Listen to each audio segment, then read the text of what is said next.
सतेषां प्रतिशुश्रावा राक्षसानां तथा वने सतेषां प्रतिशुश्रावा राक्षसानां तथा वने सतेषां प्रतिशुश्रावा राक्षसानां तथा वने सतेषां प्रतिशुश्रावा राक्षसानां तथा वने ऋषयोऽभ्यागमन् सर्वे वधायासुररक्षसां सतेषां प्रतिशुश्रावा राक्षसानां तथा वने ऋषयोऽभ्यागमन् सर्वे वधायासुररक्षसां सतेषां प्रतिशुश्रावा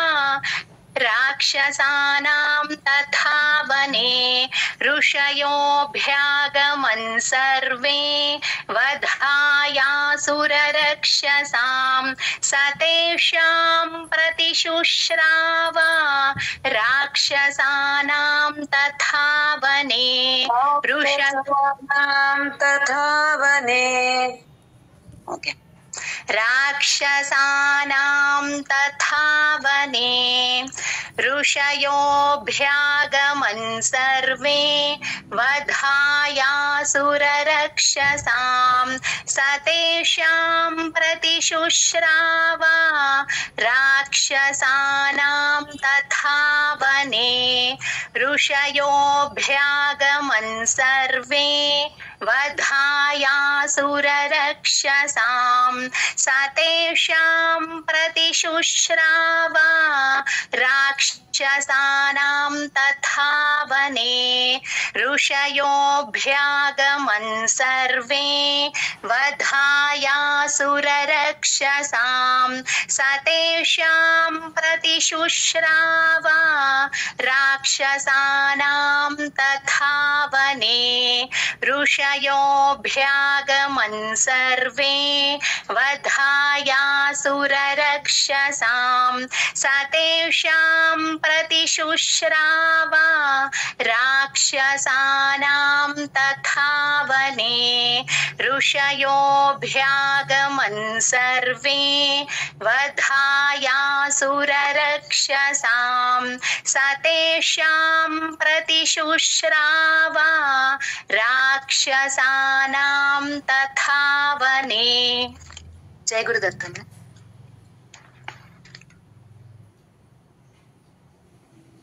प्रतिज्ञातश्च रामेण प्रतिज्ञातश्च रामेण प्रतिज्ञातश्च रामेण प्रतिज्ञातश्च रामेण वधः संयतिरक्षसाम् वधः संयतिरक्षसां वधः संयतिरक्षसां वधः संयतिरक्षसाम् ऋषीणामग्निकल्पानां ऋषीणामग्निकल्पानां ऋषीणामग्निकल्पानां ऋषीणामग्निकल्पानां दण्डकारण्यवासिनां दण्डकारण्यवासिनां दण्डकारण्यवासिनां दण्डकारण्यवासिनां प्रतिज्ञातश्च रामेण वधः संयतिरक्षसाम् प्रतिज्ञातश्च रामेण वधः संयतिरक्षसां प्रतिज्ञातश्च रामेण वधः संयतिरक्षसां प्रतिज्ञातश्च रामेण वधः संयतिरक्षसाम् ऋषीणामग्निकल्पानां दण्डकारण्यवासिनां ऋषीणामग्निकल्पानां दण्डकारण्यवासिनां ऋषीणामग्निकल्पानां दण्डकारण्यवासिनां ऋषीणामग्निकल्पानां दण्डकारण्यवासिनां प्रतिज्ञातश्च रामेण वधः संयतिरक्षसाम् ऋषीणामग्निकल्पानां दण्डकारण्यवासिनाम् प्रतिज्ञातश्च रामेण वधः संयतिरक्षसां ऋषीणामग्निकल्पानां दण्डकारण्यवासिनां प्रतिज्ञातश्च दण्डकारण्यवासिनाम् दण्डकारण्यवासिनां प्रतिज्ञातश्च रामेण वधः संयतिरक्षसां ऋषीणामग्निकल्पानां दण्डकारण्यवासिनां प्रतिज्ञा అది దండకారణ్య రా దగ్గర చెప్పకండి దండకారణ్యవాసి వా దగ్గర చెప్పండి దండకారణ్యవాసిన yes प्रतिज्ञातश्च रामेण वधः संयतिरक्षसां ऋषीणामग्निकल्पानां दण्डकारण्यवासिनां प्रतिज्ञातश्च रामेण वधः संयतिरक्षसां ऋषीणामग्निकल्पानां दण्डकारण्यवासिनां प्रतिज्ञा మధ్యలో రణ్య దగ్గర పైకి చెప్తా రణ్య దగ్గర వస్తుంది అసలు దండకారణ్యవాసిన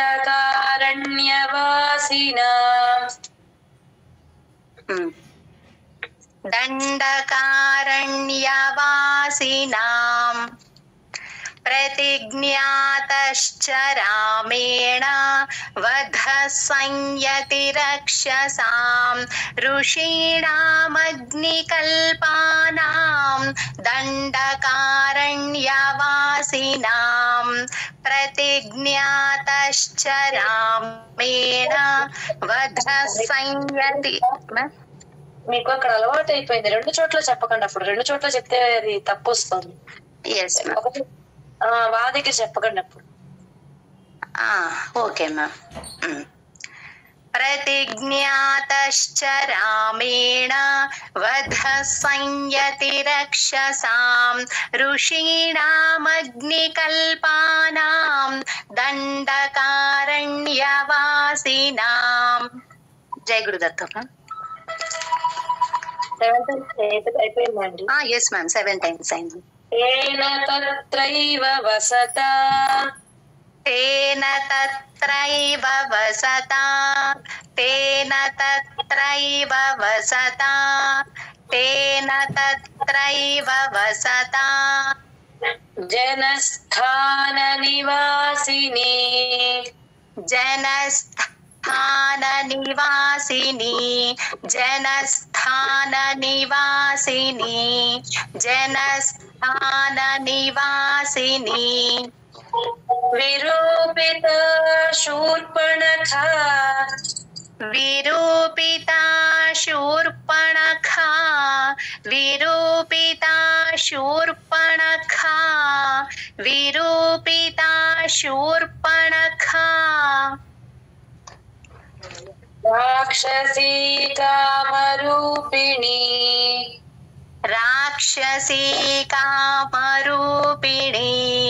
राक्षसी कामरूपिणी राक्षसी कामरूपिणी तेन तत्रैव वसता जनस्थान निवासिनी तेन तत्र तत्रैव वसता जनस्थाननिवासिनी तेन तत्रैव वसता जनस्थाननिवासिनी तेन तत्रैव वसता जनस्थाननिवासिनी विरूपिता शूर्पणखा राक्षसी कामरूपिणी विरूपिता शूर्पणखा విరూపితా శూర్ప అంతే శూర్పణఖ మళ్ళీ విడిగా చెప్పకండి శూర్ప విరూపితా శూర్పణఖ विरूपिता शूर्पणखा राक्षसी कामरूपिणी विरूपिता शूर्पणखा राक्षसी कामरूपिणी विरूपिता शूर्पणखा राक्षसी कामरूपिणी तेन तत्रैव वसता जनस्थाननिवासिनी विरूपिता शूर्पणखा राक्षसी कामरूपिणी तेन तत्रैव वसता जनस्थाननिवासिनी विरूपिता शूर्पणखा राक्षसी कामरूपिणी तेन तत्रैव वसता जनस्थाननिवासिनी विरूपिता शूर्पणखा राक्षसी कामरूपिणी तेन तत्रैव वसता जनस्थाननिवासिनी विरूपिता शूर्पणखा राक्षसी कामरूपिणी तेन तत्रैव वसता जनस्थाननिवासिनी विरूपिता शूर्पणखा राक्षसी कामरूपिणी तेन तत्रैव वसता जनस्थाननिवासिनी विरूपिता शूर्पणखा राक्षसी कामरूपिणी तेन तत्रैव वसता जनस्थाननिवासिनी विरूपिता शूर्पणखा राक्षसी कामरूपिणी तेन तत्रैव वसता जनस्थाननिवासिनी विरूपिता शूर्पणखा राक्षसी कामरूपिणी जय गुरुदत्तम ततः शूर्पणखा वाक्यात् ततः शूर्पणखा वाक्यात् ततः शूर्पणखा वाक्यात् ततः शूर्पणखा वाक्यात् उद्युक्तान् सर्वराक्षसान् उद्युक्तान् सर्वराक्षसान् उद्युक्तान् सर्वराक्षसान् उद्युक्तान् सर्वराक्षसान् खरं त्रिशिरसं चैव खरं त्रिशिरसं चैव खरं त्रिशिरसं चैव खरं त्रिशिरसं चैव दूषणं चैव राक्षसं दूषणं चैव राक्षसं दूषणं चैव राक्षसं दूषणं चैव राक्षसं ततः शूर्पणखा वाक्यात् उद्युक्तान् सर्वराक्षसान् ततः शूर्पणखा वाक्यात् उद्युक्तान् सर्वराक्षसान् ततः शूर्पणखा वाक्यात् उद्युक्तान् सर्वराक्षसान् ततः शूर्पणखा वाक्यात् उद्युक्तान् सर्वराक्षसान् खरं त्रिशिरसं चैव दूषणं चैव राक्षसम् खरं त्रिशिरसं चैव दूषणं चैव राक्षसम् खरं त्रिशिरसं चैव दूषणं चैव राक्षसम् खरं त्रिशिरसं चैव दूषणं चैव राक्षसम् ततः शूर्पणखा वाक्यात् उद्युक्तान् सर्वराक्षसान् खरं त्रिशिरसं चैव दूषणं चैव राक्षसम् ततः शूर्पणखा वाक्यात् उद्युक्तान् सर्वराक्षसान् खरं त्रिशिरसं चैव दूषणं चैव राक्षसम् ततः शूर्पणखा वाक्यात् उद्युक्तान् सर्वराक्षसान् खरं त्रिशिरसं चैव दूषणं चैव राक्षसम् ततः शूर्पणखा वाक्यात् उद्युक्तान् सर्वराक्षसान् खरं त्रिशिरसं चैव दूषणं चैव राक्षसम् ततः शूर्पणखा वाक्यात् उद्युक्तान् सर्वराक्षसान् खरं त्रिशिरसं चैव दूषणं चैव राक्षसम् ततः शूर्पणखा वाक्यात् उद्युक्तान् सर्वराक्षसान् खरं त्रिशिरसं चैव दूषणं चैव राक्षसम् ततः शूर्पणखा वाक्यात् उद्युक्तान् सर्वराक्षसान् खरं त्रिशिरसं चैव दूषणं चैव राक्षसम् ततः शूर्पणखा वाक्यात् उद्युक्तान् सर्वराक्षसान् खरं त्रिशिरसं चैव दूषणं चैव राक्षसम् ततः शूर्पणखा वाक्यात् उद्युक्तान् सर्वराक्षसान् खरं त्रिशिरसं चैव दूषणं चैव राक्षसम्। जयदत्त। निजघानरणे रामः निजघानरणे रामः निजघानरणे रामः निजघानरणे रामः तेषां चैव पदानुगान् तेषां चैव पदानुगान् तेषां चैव पदानुगान् तेषां चैव पदानुगान् वने तस्मिन् निवसता वने तस्मिन् निवसता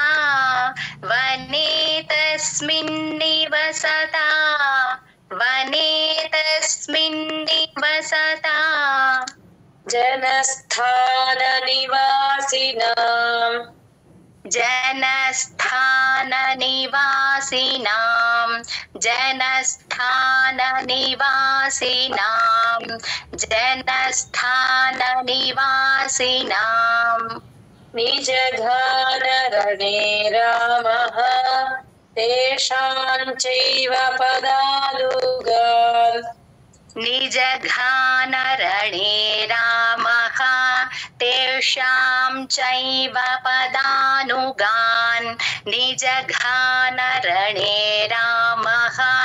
तेषां चैव पदानुगान् निजघानरणे रामः तेषां चैव पदानुगान्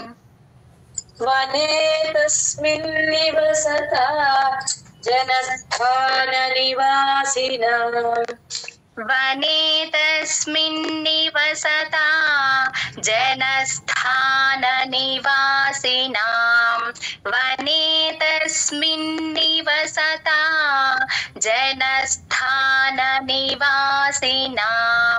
वने तस्मिन् निवसता जनस्थाननिवासिनाम्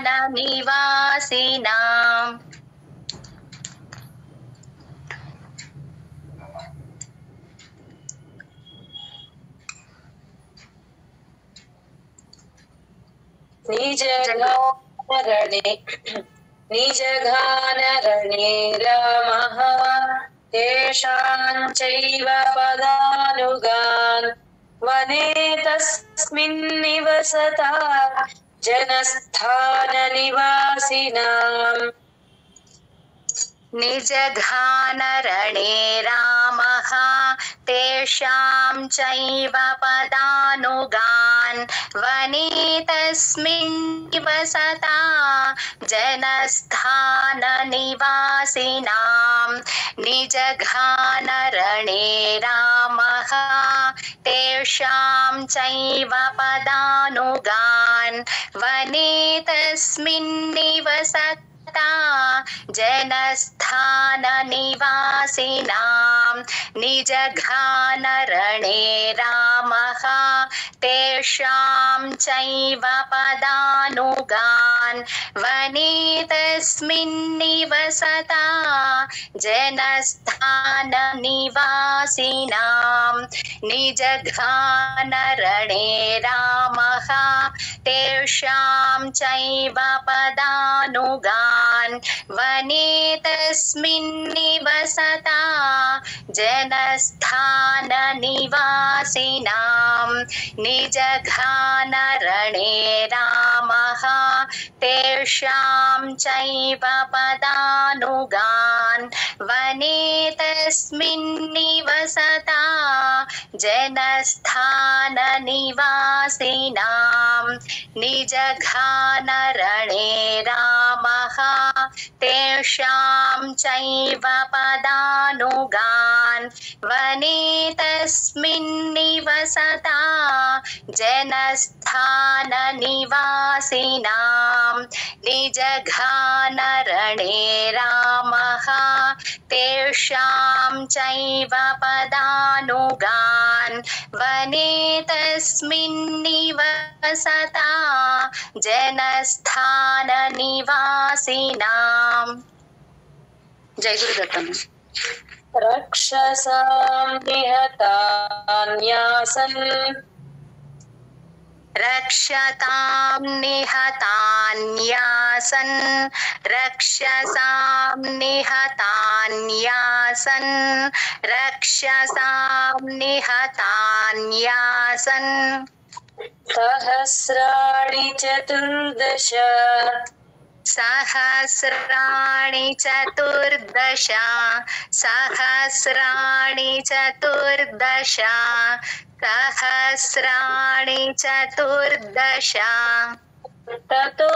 ज्ञातिवधं श्रुत्वा ततो ज्ञातिवधं श्रुत्वा ततो ज्ञातिवधं श्रुत्वा ततो ज्ञातिवधं श्रुत्वा रावणः क्रोधमूर्छितः रावणः क्रोधमूर्छितः रावणः क्रोधमूर्छितः रावणः क्रोधमूर्छितः रक्षसां निहतान्यासन् सहस्राणि चतुर्दश रक्षसां निहतान्यासन् सहस्राणि चतुर्दश रक्षसां निहतान्यासन् सहस्राणि चतुर्दश रक्षसां निहतान्यासन् सहस्राणि चतुर्दश ततो ज्ञातिवधं श्रुत्वा रावणः क्रोधमूर्छितः ततो ज्ञातिवधं श्रुत्वा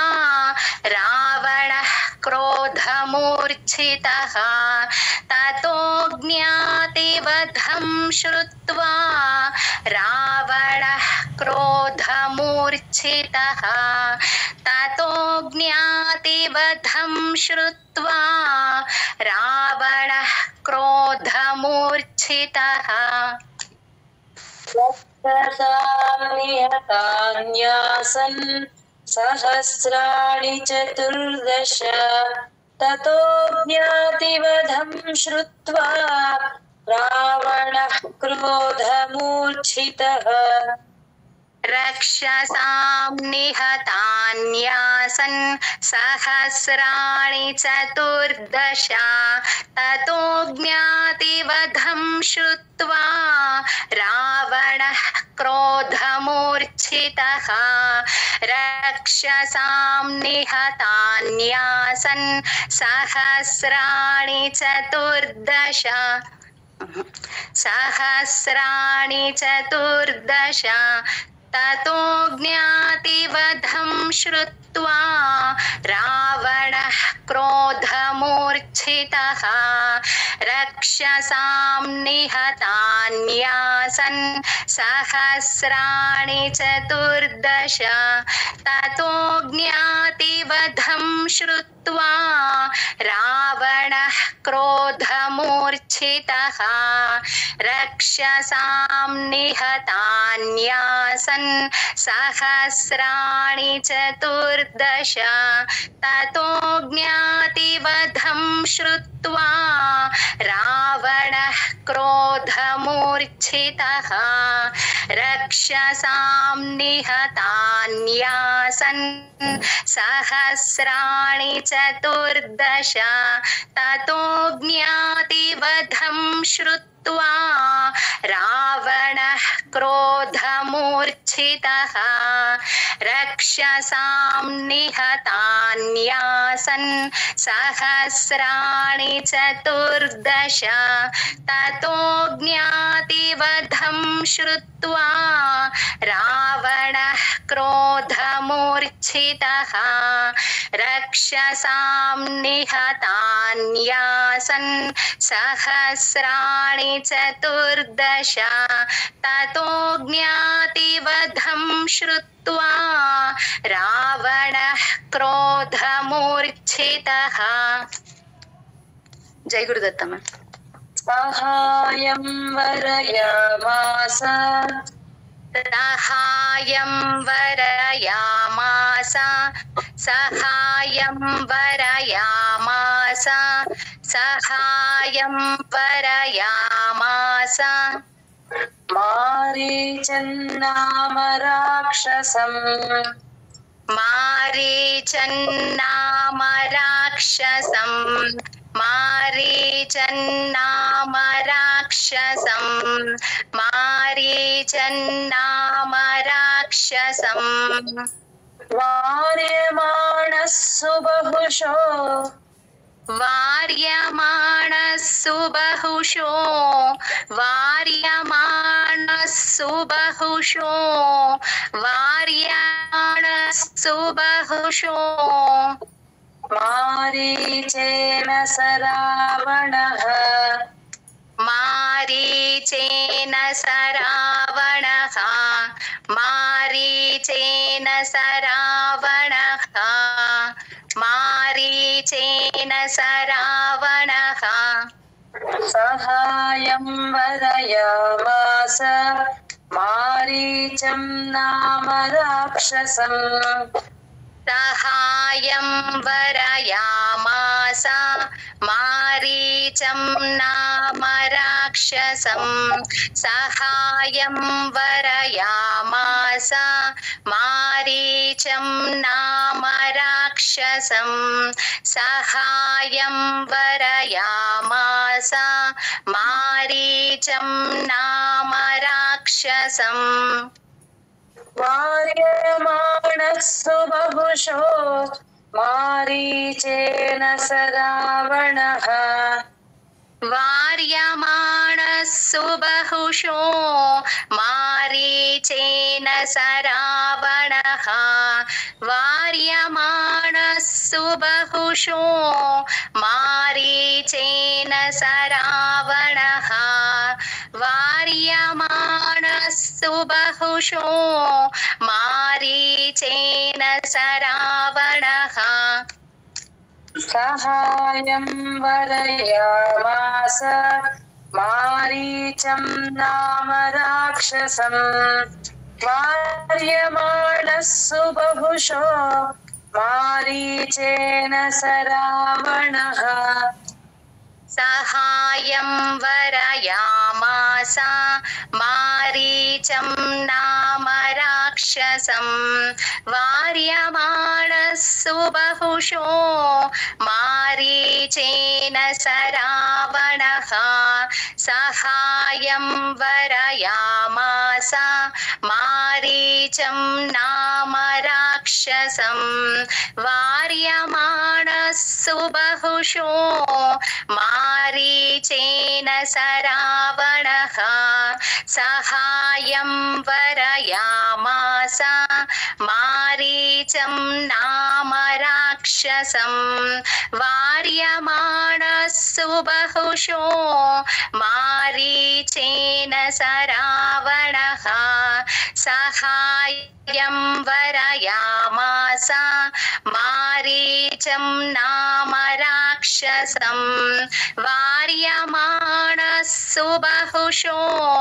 मारीचेन स रावणः सहायं वरयामास मारीचं नाम राक्षसं वार्यमाणस्सु बहुशो मारीचेन स रावणः सहायं वरयामास मारीचं नाम राक्षसं वार्यमाणस्सु बहुशो मारीचेन स रावणः सहायं वरयामास मारीचं नाम राक्षसं वार्यमाणस्सु बहुशो मारीचेन स रावणः जय गुरुदत्त न विरोधो बलवता न विरोधो बलवता न विरोधो बलवता न विरोधो बलवता क्षमो रावणतेन ते क्षमो रावणतेन ते क्षमो रावणतेन ते क्षमो रावणतेन ते अनादृत्य तु तद्वाक्यम् अनादृत्य तु तद्वाक्यम् अनादृत्य तु तद्वाक्यम् अनादृत्य तु तद्वाक्यम् रावणः कालचोदितः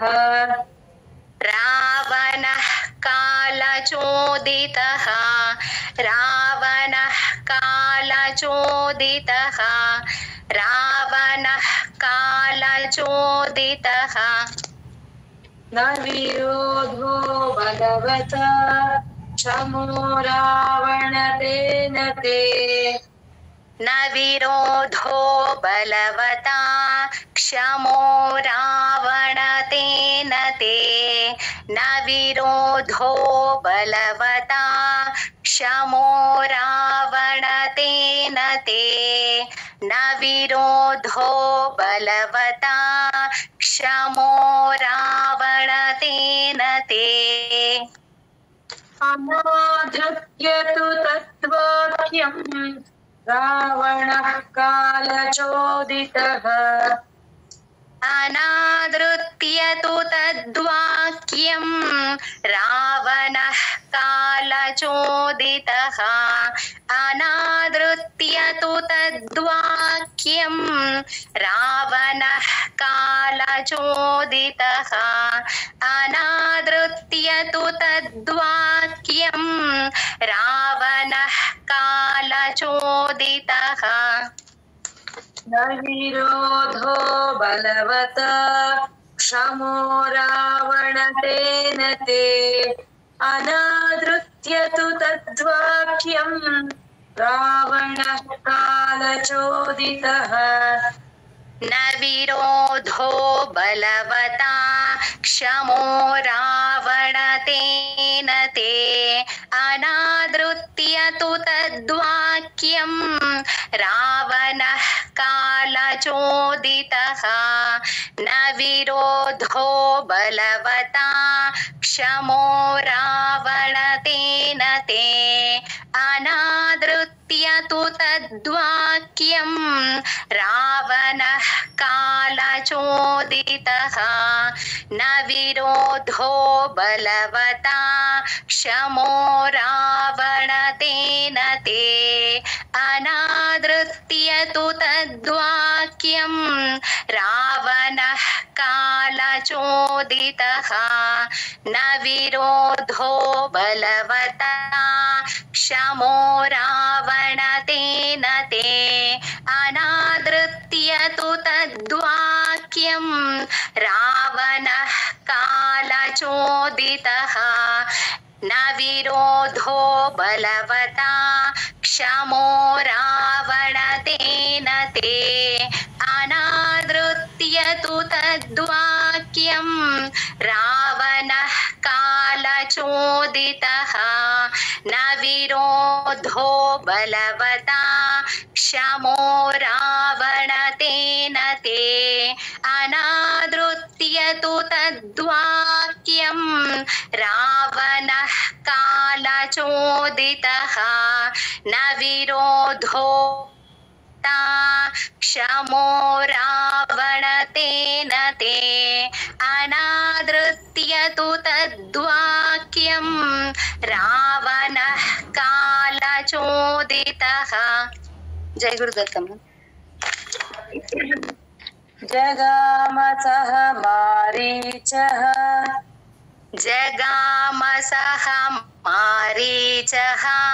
जगामसः मारीचः जगामसः मारीचः तस्याश्रमपदं तदा तस्याश्रमपदं तदा तस्याश्रमपदं तदा तस्याश्रमपदं तदा तेन मायाविना दूरम् तेन मायाविना दूरम् तेन मायाविना दूरम् तेन मायाविना दूरम् अपवाह्य नृपात्मजौ अपवाह्य नृपात्मजौ अपवाह्य नृपात्मजौ अपवाह्य नृपात्मजौ जगामसः मारीचः तस्याश्रमपदं तदा जगाम सह मारीचः तस्याश्रमपदं तदा जगाम सह मारीचः तस्याश्रमपदं तदा जगाम सह मारीचः तस्याश्रमपदं तदा तेन मायाविना दूरम् अपवाह्य नृपात्मजौ तेन मायाविना दूरम् अपवाह्य नृपात्मजौ तेन मायाविना दूरम् अपवाह्य नृपात्मजौ तेन मायाविना दूरम् अपवाह्य नृपात्मजौ जगाम सह मारीचः तस्याश्रमपदं तदा तेन मायाविना दूरम् अपवाह्य नृपात्मजौ जगाम सह मारीचः तस्याश्रमपदं तदा तेन मायाविना दूरम् अपवाह्य नृपात्मजौ जगाम सह मारीचः तस्याश्रमपदं तदा तेन मायाविना दूरम् अपवाह्य नृपात्मजौ जगाम सह मारीचः तस्याश्रमपदं तदा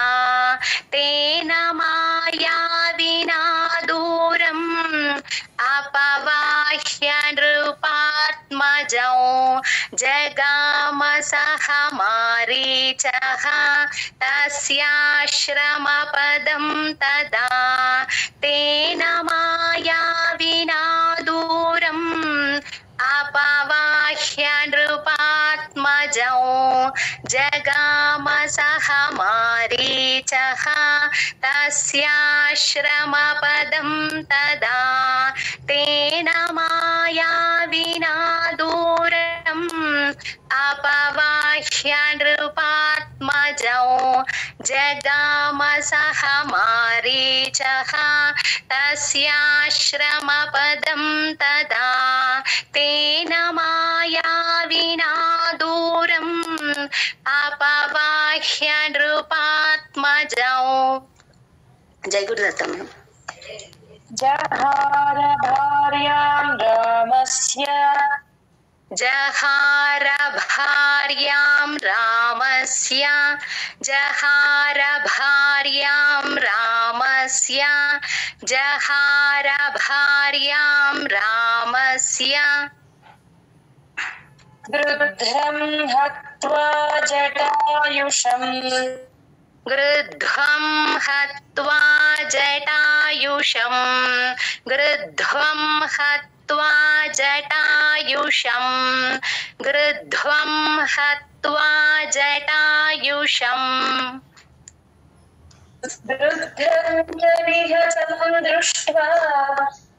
गृध्वं च निहतं दृष्ट्वा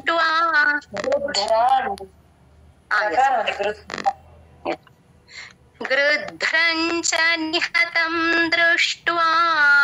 गृध्रं च निहतं दृष्ट्वा गृध्रं च निहतं दृष्ट्वा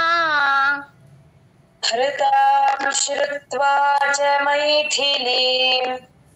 हृतां श्रुत्वा च मैथिलीं हृतां श्रुत्वा च मैथिलीं हृतां श्रुत्वा च मैथिलीं जहार भार्यां रामस्य गृध्रं हत्वा जटायुषम् जहार भार्यां रामस्य गृध्रं हत्वा जटायुषं जहार भार्यां राम रामस्य गृध्रं हत्वा जटायुषं जहार भार्यां रामस्य गृध्रं हत्वा जटायुषम्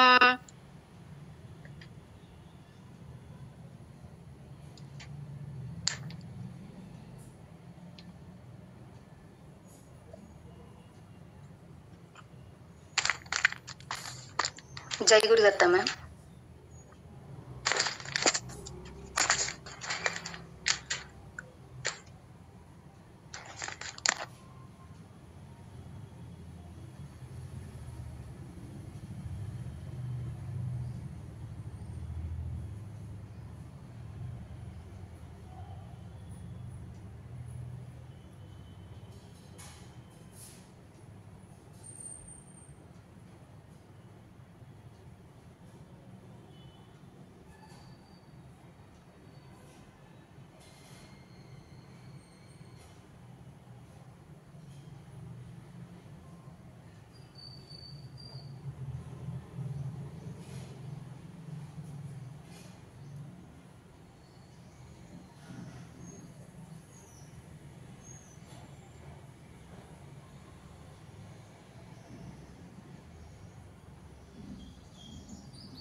धरञ्च निहतं दृष्ट्वा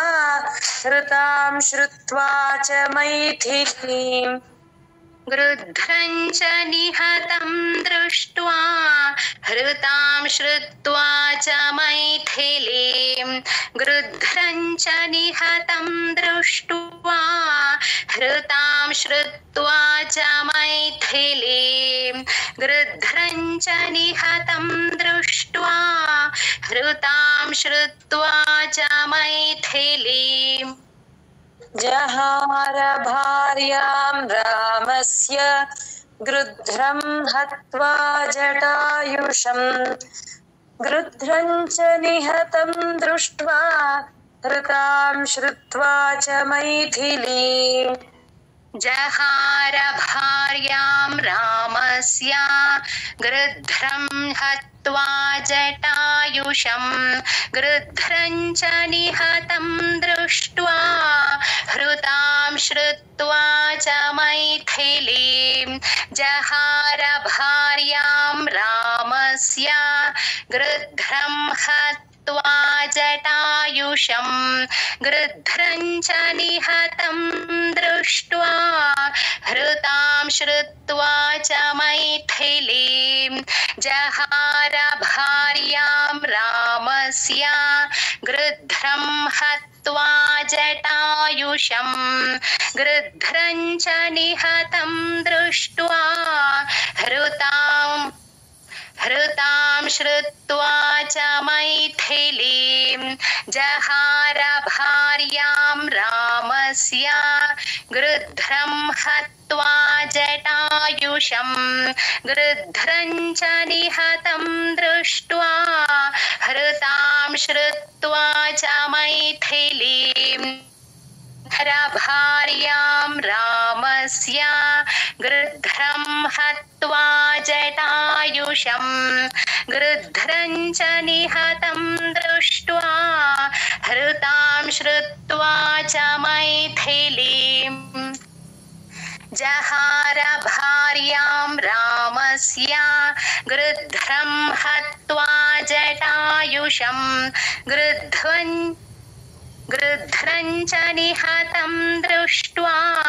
हृतां श्रुत्वा च मैथिलीं जहार भार्यां रामस्य गृध्रं हत्वा जटायुषं गृध्रं च निहतं दृष्ट्वा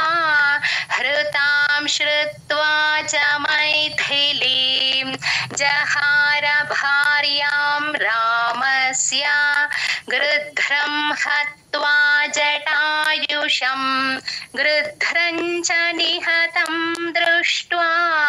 हृतां श्रुत्वा च मैथिलीं। जय गुरुदत्त मैम।